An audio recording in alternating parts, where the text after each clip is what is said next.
Hello guys, যে যেখান থেকে আমাদের এই ভিডিওটি দেখছেন, ভালো লাগলে অবশ্যই ভিডিওটি লাইক কমেন্ট শেয়ার করে দিবেন এবং আমার এই চ্যানেলটি সাবস্ক্রাইব করে দিবেন। এল আর রাব্বি মিডিয়া পাবনা। তো ব্লগটি হচ্ছে, আজকে আমরা যমুনার পারে দুই নানা নাতি হাঁটতে এসেছি। আর অনেক দিন ঢাকায় থাকার পর দেশে আসা হয়নি। দেশে যখন আসলাম, আসার পর ভাবলাম যে বাড়ির কাছে নদী, সেই নদীটা পার হয়ে একটু নদীর হাওয়া খেয়ে আসি চর থেকে। এখন আমরা যেখানে দাঁড়িয়ে আছি, শুধু চতুর্পাশে সবুজ আর সবুজ। আপনারা দেখতে পাচ্ছেন এত সুন্দর মনোরম পরিবেশ, এত সুন্দর মানে প্রাকৃতিক দৃশ্য, যা ঢাকা শহরে থেকেও পাওয়া যায় না।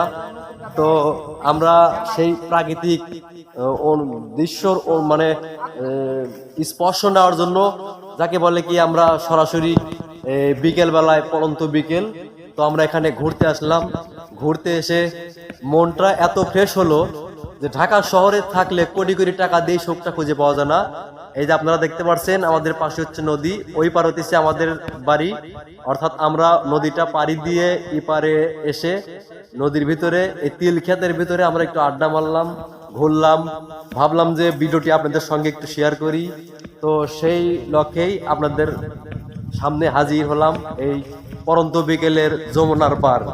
এই যমুনার পাড়ের এই নদী, এখানে আসলে ঢাকা শহরে আপনি যেখানে হাজার হাজার টাকা দিয়ে পার্কে যাবেন বা বিভিন্ন স্পটে ঘুরতে যাবেন, যে এনজয়টা, যে আনন্দটা আপনারা না পাবেন, সেই আনন্দটা আপনারা বিনা টাকায় শুধু আমাদের যমুনার পাড়ে যদি আসেন কখনো, আমাদের এই যমুনা নদীর পাড়ে আসলে, এই যে নদীর হাওয়া, এই দেখেন কত সুন্দর হাওয়া, এই হাওয়াটা খেলে, এই যমুনার পাড়ে আসলে পারে সেই মনে হবে যে ঢাকা শহরে লক্ষ লক্ষ টাকা দিয়ে যে যত সুন্দর রিসোর্টে যান আপনারা, ওই সুখটা ওইখানে পাবেন না, এইখানে পাবেন।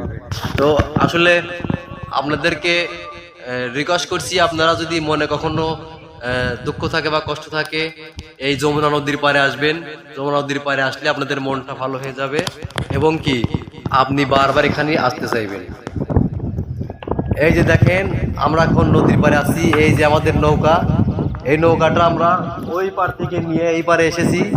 এই পারে আসার পরে এই নৌকাটা এখানে ঘাটে রেখে আমরা চর দিয়ে ঘুরে আসলাম, প্রাকৃতিক হাওয়া অনুভব করলাম।